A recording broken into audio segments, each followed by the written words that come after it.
nesse ramo como medir a rapidez de uma reação química, condições para ocorrer uma reação química, teoria da colisão, fatores que interferem na velocidade das reações e a lei da velocidade.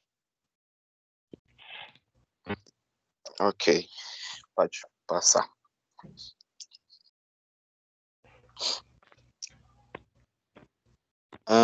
Como medir a rapidez de uma reação química? Para calcular a velocidade com que ocorrem as reações, é possível tomar como base os reagentes que estão sendo consumidos ou os produtos que estão sendo formados pelo tempo de cada processo.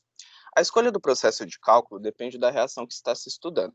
Nesse caso, seriam 4 as possibilidades para se determinar a velocidade dessa reação. Como dá para ver ali no slide, com essa reação genérica, A mais B, seta, C mais D, que em relação ao reagente A, a velocidade fica a quantidade consumida do reagente A dividido por tempo gasto de consumo desse reagente, a mesma coisa com o reagente B. E em relação ao produto, por exemplo, o produto C, a velocidade é a quantidade formada do produto C, dividido pelo tempo gasto para a formação desse produto. Pode passar o slide. Continuando no assunto, visto que a velocidade da reação pode variar em cada instante e de uma substância para outra, normalmente se trabalha com a velocidade média da reação, que é dada pela relação entre a variação da concentração pelo intervalo de tempo. É a mesma coisa do ΔT da física. Conforme já foi dito, esse cálculo pode ser feito em relação aos reagentes ou aos produtos. Olhando aí, essas são as fórmulas da concentração do produto, e vale informar que a fórmula da velocidade média em relação aos reagentes possui um sinal negativo ali na direita. Isso ocorre porque, como os reagentes são consumidos, a sua variação daria negativa. Assim, para acabar com esse problema, coloca-se o sinal negativo antes da fórmula. Pode passar.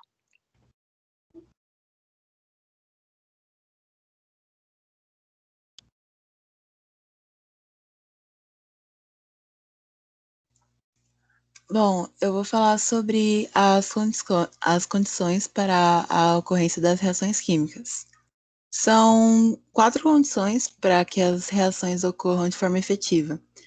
A primeira é o contato entre os reagentes, e ele nos informa que para que haja uma colisão entre as moléculas dos reagentes, é necessário que eles entrem em contato. Um exemplo disso é quando o sódio entra em contato com o oxigênio e ocorre a oxidação. Depois tem a afinidade química, que é a capacidade que uma substância tem de reagir com a outra. Nesse caso, se 2 substâncias estiverem em contato, mas elas não tiverem afinidade química, não vai acontecer nada. Não vai ocorrer a reação. E também é importante lembrar que quanto maior a afinidade química, maior a velocidade de reação. Bom, a teoria das colisões, ela informa para que uma reação ocorra, as moléculas dos reagentes que entram em contato devem colidir de modo efetivo. E quanto maior o número de colisões efetivas, maior a velocidade de reação. E por último, a energia de ativação. Para que as colisões sejam favoráveis e resultem em uma reação química, é necessário que os reagentes possuam uma energia mínima, que é a energia de ativação.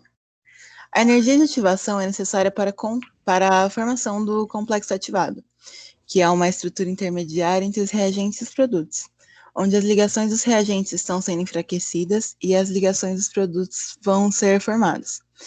Nesse caso, quanto menor for a energia de ativação, mais rápida será a velocidade com que a reação se desenvolverá. Pode passar.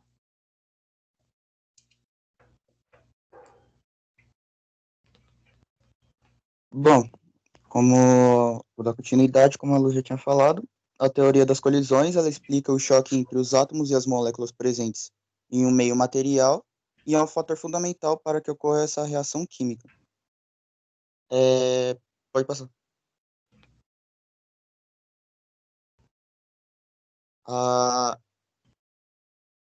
O complexo ativo é logo após o rompimento da ligação entre os átomos dos reagentes, onde ocorre ainda a formação de um complexo que abrange os átomos que formavam as moléculas dos reagentes, o qual é chamado de complexo ativo.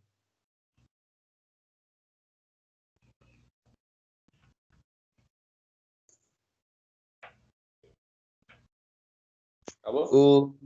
choques eficazes ou choques efetivos, esse tipo de choque só acontece entre as moléculas dos reagentes quando ele é bem orientado. Ou seja, todos os átomos de uma molécula chocam-se ao mesmo tempo, não, chocam-se com os átomos de outra molécula e com uma energia suficiente para romper as ligações.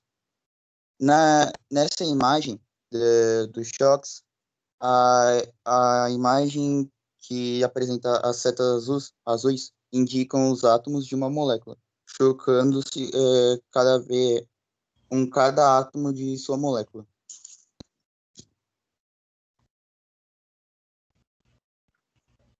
Já os choques ineficazes ou choques inefetivos só acontece quando o choque não é, como já disse, o choque não é eficaz.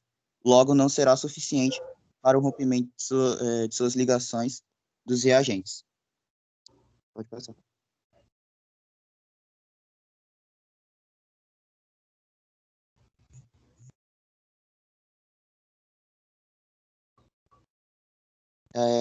Os fatores que ampliam a colisão entre as partículas. A temperatura, quando acontece o meio reacional, automaticamente o calor é transferido para as moléculas em seu interior, as quais passam a se deslocar com uma velocidade maior, por apresentarem mais energia.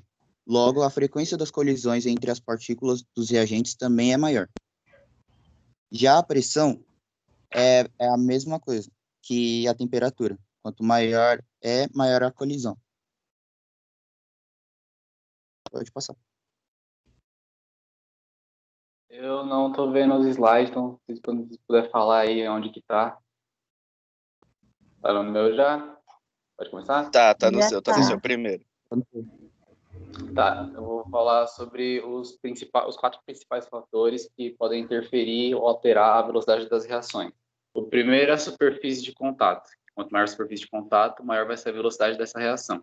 Isso acontece porque isso acontece porque as reações, elas ficam entre as moléculas que ficam na superfície dos reagentes. Elas fazem colisões que, se forem efetivas, vão resultar na quebra das antigas ligações e na formação de novas. Então, quanto mais moléculas tiverem em contato umas com as outras, mais rápida vai ser a reação. Um exemplo que pode ilustrar bem isso é quando é colocado um comprimido efervescente e um comprimido triturado na mesma quantidade de água. O comprimido triturado vai reagir e efervescer muito mais rápido, porque a superfície de contato dele é bem maior.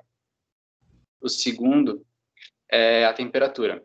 Quanto maior a temperatura, maior vai ser a velocidade da reação.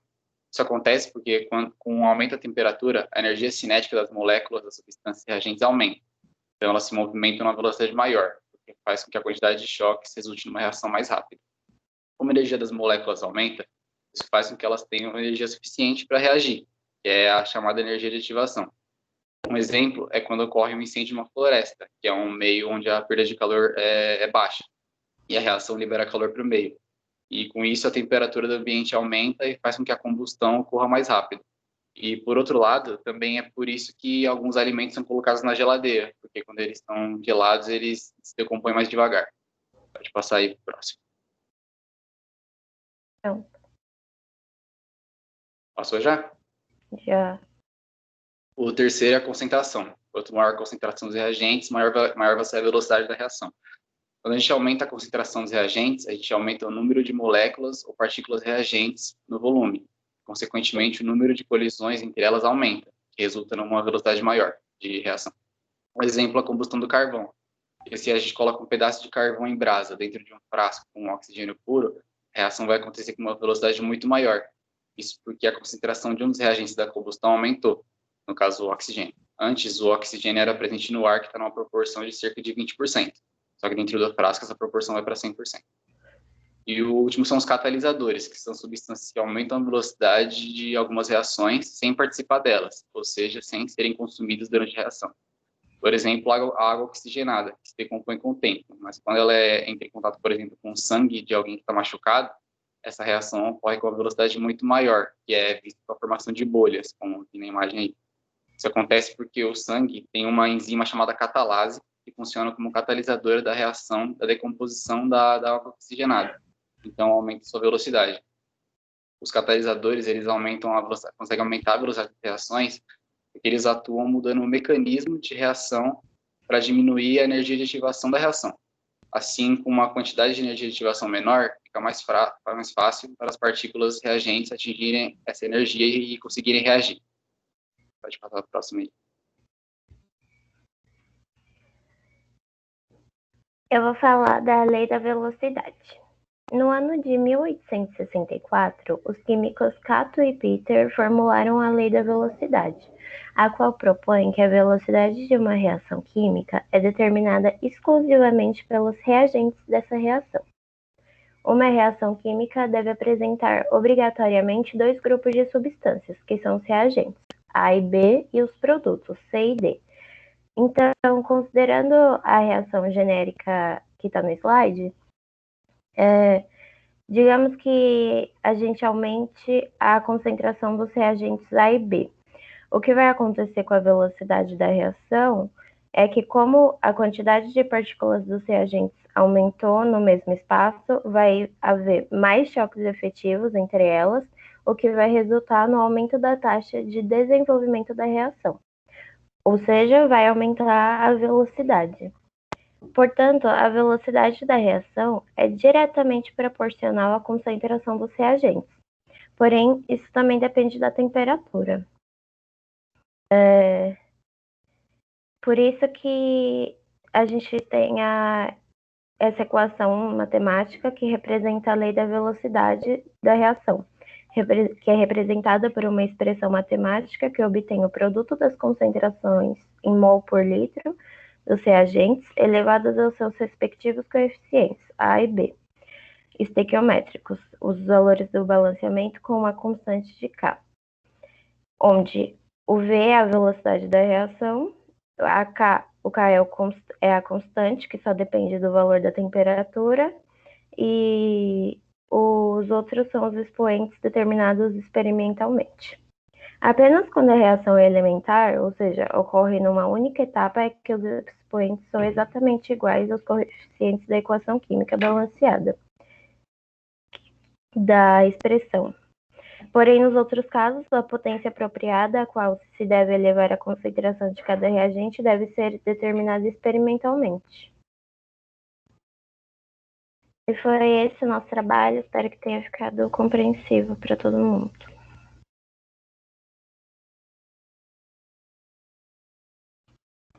Eu gostei. Gente, muito bem, olha só. Falaram sobre cinética química. Vou fazer algumas perguntas, tá? Antes de mais nada. E depois a gente comenta a respeito do trabalho. Vocês estão me ouvindo bem, né? Sim? Sim. Beleza. Olha só. Tem como voltar um pouquinho? Eu queria perguntar para a Giovana. O que é complexo ativado?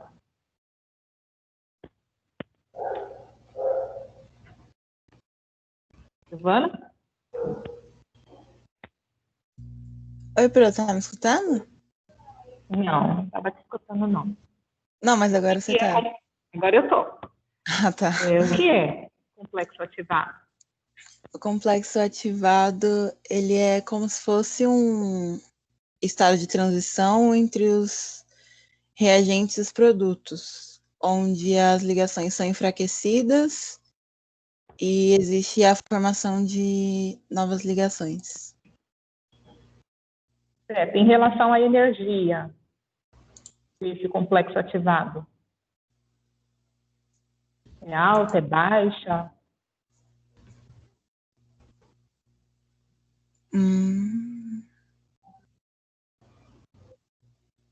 Eu não sei te responder, Pro. Desculpa.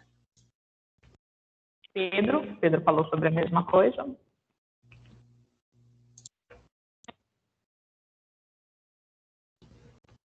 Pera, eu tô pensando, mas eu tô com medo da resposta errada.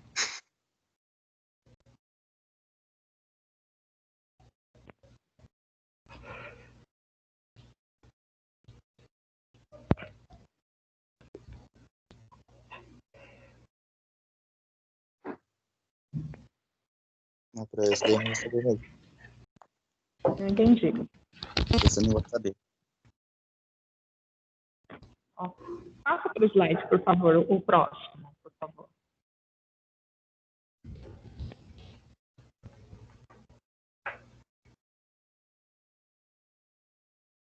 Mais um, Carol.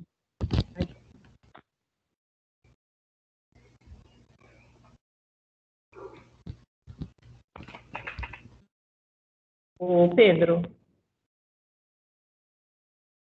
Pedro e Giovana, nem mesmo observando o slide que vocês montaram, vocês não conseguem responder?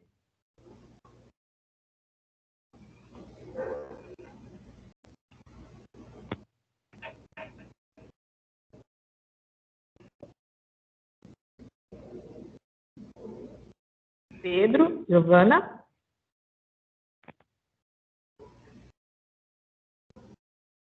Se alguém do grupo quiser responder. Professora, só para entender a pergunta, é em relação à força da energia, é isso? Do complexo ativo, é isso que você está Em falando? relação à energia do complexo ativado, isso.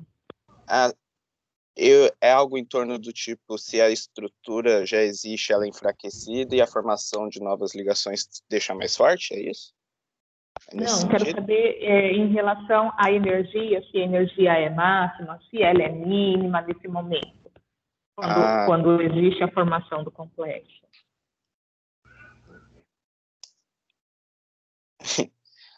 Ok. Acho que eu não sei também. Ok. Ô, Pedro. Pedro? Pedro, está me ouvindo? Ei, tô aqui. Ó, esse slide aí vocês apresentaram, né? Eu gostaria que você me explicasse, por gentileza, porque essa parte foi você que falou. Você está apresentando nesse slide 3 casos. 3 casos. Você poderia me explicar o que é que acontece aí? Por quê? Né, que vocês classificaram aí como choques ineficazes.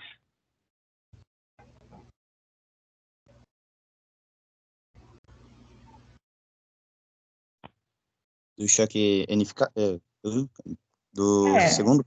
Isso, esse slide que está sendo projetado aí. Tá.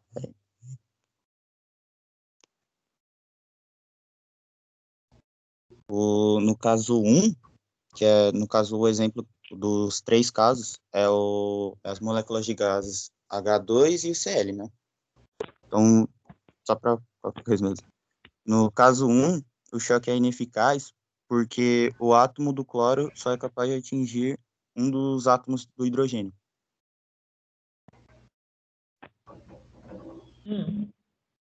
No caso 2, ele acaba sendo ineficaz porque o hidrogênio só é capaz de atingir um dos átomos do cloro.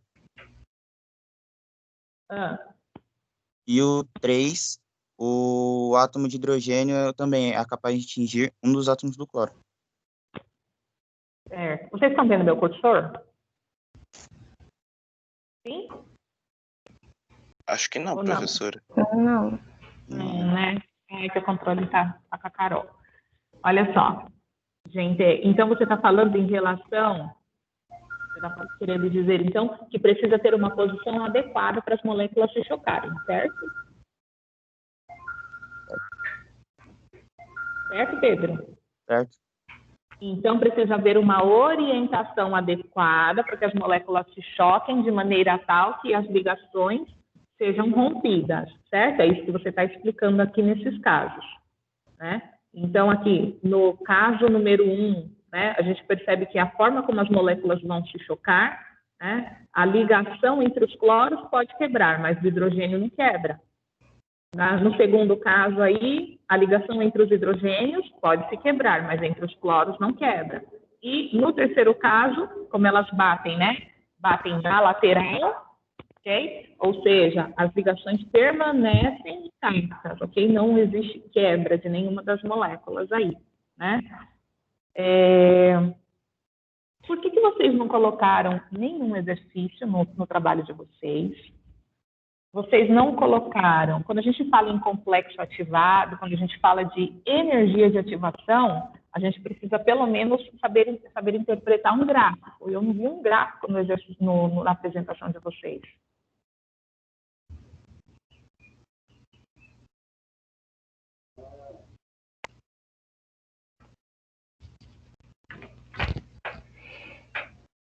Então,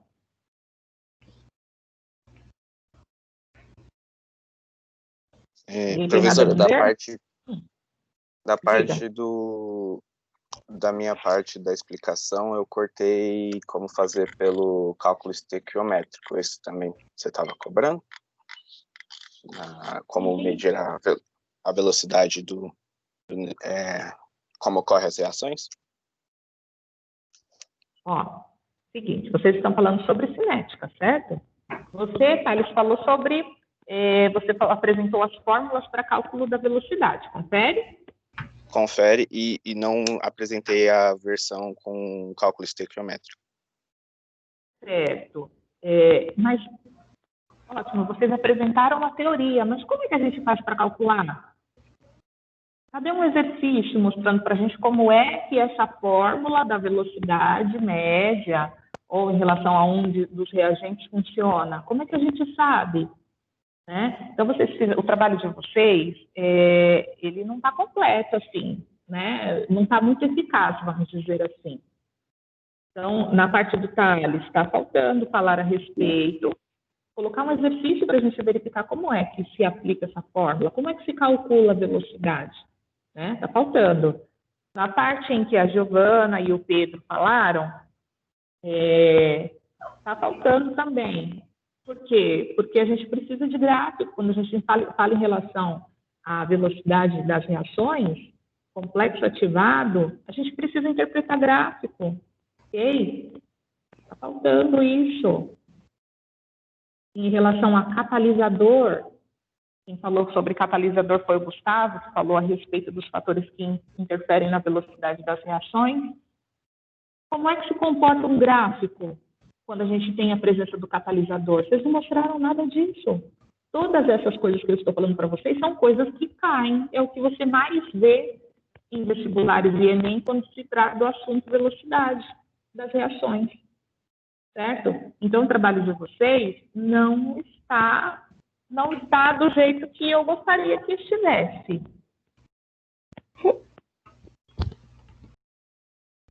Tá? Em relação à lei da velocidade, foi a Carol que falou sobre a lei da velocidade. Ok, mas como é que faz? Não mostraram nenhum caso. Como é que se calcula?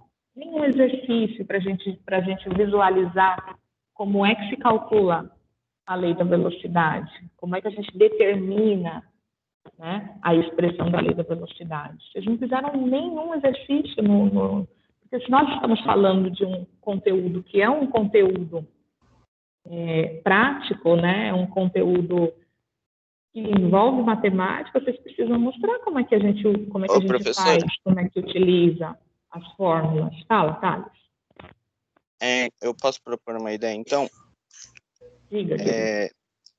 Até o fim dessa semana disponibilizar um vídeo, né, não atrapalhar o próximo grupo que vai apresentar, com resolução de cada matéria, com os exercícios, e mandar lá no grupo de Química.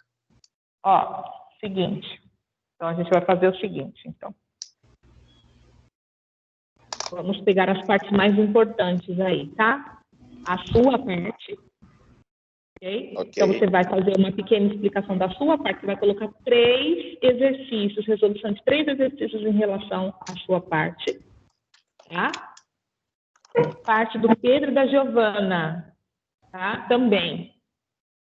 3 exercícios, ok? Eu quero ver gráfico que mostra como é que se comporta um complexo ativado, o que é uma energia de ativação, eu quero ver gráfico nessa parte. Tá, gente? E tem problema, como é vídeo, tem problema só eu participar e eles me ajudarem a fazer a pesquisa, ou tem que aparecer eles também?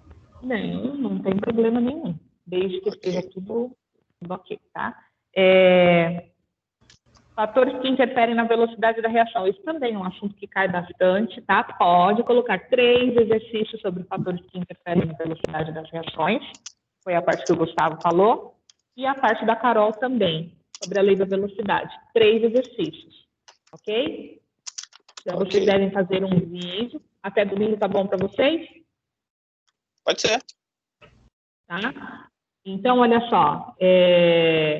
Feito o vídeo, vocês coloquem ele no YouTube e me mandam o link, porque depois esse vídeo vai para o Edpuzzle, ok? Assim como já tem um lá para vocês fazerem essa semana, hein? Tá? Sobre o trabalho do Luiz, sobre termoquímica, já está disponível desde terça-feira, ok? Para vocês assistirem e resolverem os exercícios. Tá, gente? Tudo bem? Sim. Tá? Sim, Fran. E só mais uma pergunta. Para o Gustavo. Qual que é a função do catalisador? Como assim a função? Qual a função? Qual a finalidade? Finalidade? Bom, do catalisador.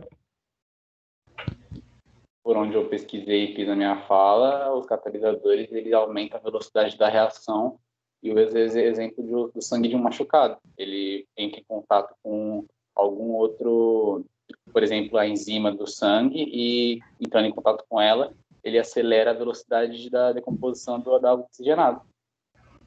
Mas ele acelera a reação como? Agindo de que maneira? Professora, é diminuindo a energia de ativação? Perfeito. Gente, eu quero isso em gráfico, tá? Quando vocês estiverem falando a respeito, colocando exercícios sobre os fatores, sobre o catalisador, eu quero um exercício, um gráfico que demonstre perfeitamente como é um gráfico com uma reação não catalisada e com uma reação catalisada, tá? Ok? Que vai mostrar justamente a curva da energia de ativação, que essa é a parte importante quando a gente fala em relação a catalisador, tá? E mais uma pergunta. Quais são os fatores que estão inclusos no processo da digestão? Desde a hora que a gente senta, que a gente mastiga a comida, que a gente leva a comida à boca, mastiga, né, até o processo da digestão. Quais são os fatores inclusos aí? Na mastigação. Vamos começar pela mastigação. Bem, é para explicar com os termos químicos? Espera aí, ô Thales, eu quero Pietra. Ah, ok. Tá? Você já respondeu já. Deixa eu ver. Quem mais é Pietra? Pedro, eu já perguntei. Pode perguntar de novo, eu não entendi muito bem essa pergunta. Eu perguntei quais são os fatores, né, que influenciam na velocidade das reações que estão inclusos na mastigação e na digestão de alimentos.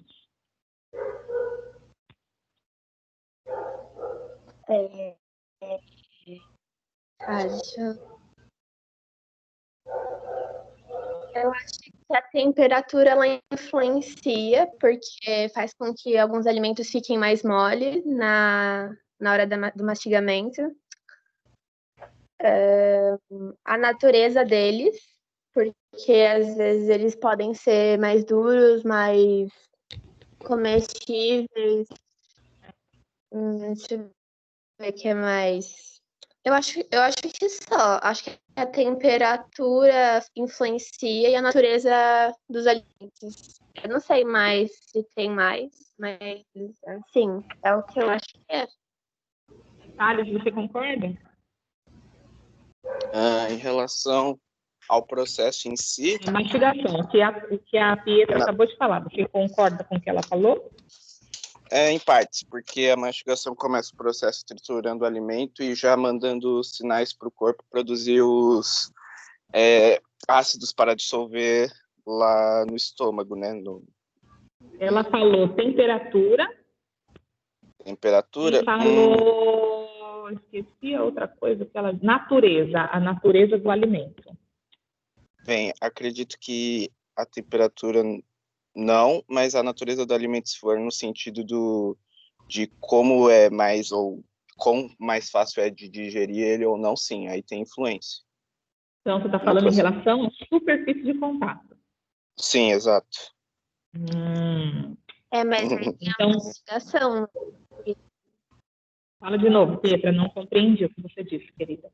Mas aí tem a mastigação, que eu acho que não depende só das naturezas químicas do alimento. Deve ter alguma coisa... Dos fatores que vocês colocaram no trabalho de vocês, ok? Dos fatores que vocês colocaram no trabalho de vocês, quais estão inclusos na mastigação e na digestão? O que vocês colocaram no trabalho. Superfície de contato, como você já A disse. mastigação, beleza. Passa o slide, por favor. Concentração, eu imagino que não. Quer dizer, em relação aos sucos gástricos, talvez, acho que sim, em relação a isso. E catalisador, não, porque ele não consome uma reação, né? Não consome o tempo durante a reação. Então, agora eu vou fazer outra pergunta. Por quê? Para ficar mais claro. Por que, do ponto de vista químico, ok? Do ponto de vista químico, não é benéfico tomarmos líquidos, principalmente gelados, durante as refeições? Do ponto de vista químico, por que não é benéfico tomarmos líquidos, principalmente gelados, durante as refeições? Quais são os fatores que estão envolvidos aí nessa questão que eu acabei de falar para vocês? Bem, eu imagino que como Pera. Só o Thales fala. Peraí, Thales. Carol. Oi, prof. O que você acha, Carol? Pode perguntar de novo, por favor? Do ponto de vista químico, por que não é benéfico tomarmos líquido, principalmente gelado, durante as refeições? Bom, eu acredito que é porque internamente a temperatura é maior do que a temperatura do que vai ser, de quem vai digerir vai ser maior do que é digerido. Então, eu acho que por isso a velocidade é menor. Então, não é benéfico beber algo gelado. Então, o fator que você acha que é a temperatura. Então, quando você bebe água gelada, você diminui a temperatura no caso do seu estômago, e isso vai atrapalhar no processo da digestão, fazendo com que a digestão seja mais lenta. É isso que você está dizendo? Acredito que sim. Ok. Mais algum fator? Sobre a bebida gelada? Sobre essa situação que eu acabei de citar aí.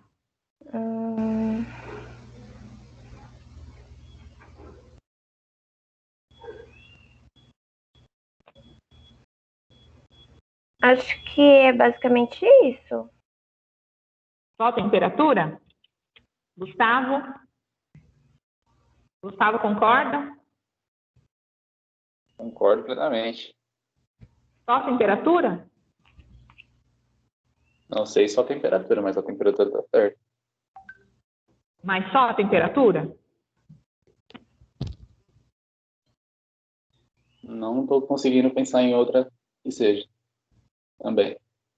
Eu acho que talvez a superfície de contato, porque acaba que o líquido não vai permitir a absorção correta. Opa, peraí.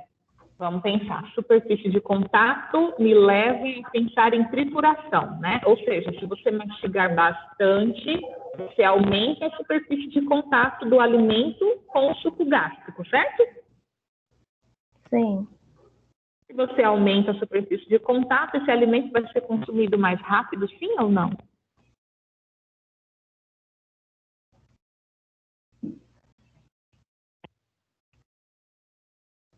Sim, Se sim. aumentar, Sim. Pensa, quanto mais triturado, maior é a superfície de contato. Maior sim. certo?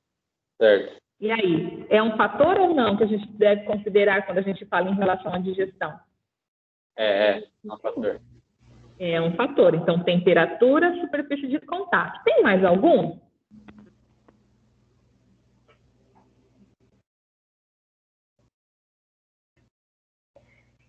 Bom, eu acho que a saliva também é um catalisador, não é?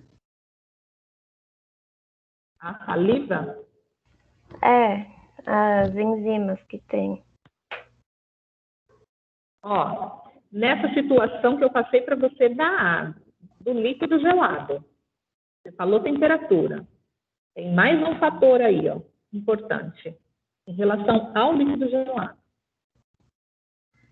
O Thales começou a comentar.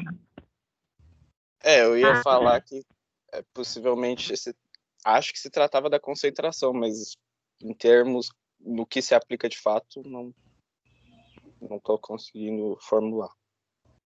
Olha só, Thales falou a respeito da concentração. O que existe dentro do nosso estômago que consome os alimentos que a gente come? Os sucos gástricos. E é o ácido clorídrico, certo? Se Certo. você adiciona, você gosta de beber água gelada quando você está comendo, o que vai acontecer com a concentração desse ácido? Vai atrapalhar, vai diluir o ácido. Você dilui o ácido. Toda vez que você faz o processo da diluição, você está aumentando a concentração ou diminuindo a concentração? Diminuindo. Diminuindo. Então, se a gente está diminuindo a concentração do ácido, vai levar mais tempo ou menos tempo o processo da digestão? Mais tempo. Mas Vai levar mais tempo, né? Ok, muito bem. Olha só, gente. Então, ficamos combinados assim, tá? Até domingo, 23 horas e 59 minutos, vocês devem me enviar, então, um vídeo. Acho que serão 12 exercícios, é isso, né? Eu falei 3. 12 ou 9, é isso que eu ia perguntar. Né? Acho que é 3 da sua parte, que é a parte inicial, 3 da parte do Pedro e da Giovana, que vai falar a respeito do complexo ativado, da teoria das colisões, 3 sobre a parte do Gustavo e 3 sobre a parte da Carol. Mas a parte então, do Gustavo é só em relação a catalisadores, né? Isso que você pediu. Fatores que interferem, mas eu quero pelo menos um exercício que fale sobre, que tenha um gráfico que demonstre como é que se comporta uma reação catalisada e uma não catalisada, tá? Pelo menos um exercício sobre isso, tá? Mas Ok. os outros 2 podem ser sobre os outros fatores, porque esse também é um conteúdo que cai bastante, tá? Ok? Então, são 12 exercícios, tá bom? Até domingo. Tudo bem, crianças? Tá? Então, meus amores, por hoje é isso. Tá? Por hoje é só.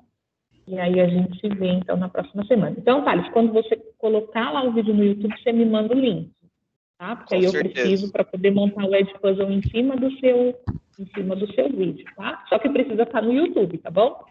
Sem problema. Ok? Então, tá bom, gente. Tá? No demais, ok, só vamos complementar aí com esse vídeo. Tá bom, crianças? Então, meus amores, um bom dia para vocês.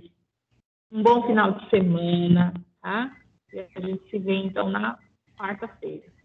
Ok, Tá? tchau. O próximo grupo, acho que é da Bianca, tá? Então, ó, bom final de semana para vocês, viu? Tchau para você também. Tchau, queridos. Obrigada. Tchau. Bom dia, bom final de semana. Fiquem com Deus. Juízo. Você também, Pro. Muito juízo. Eu tenho demais. Estou precisando perder.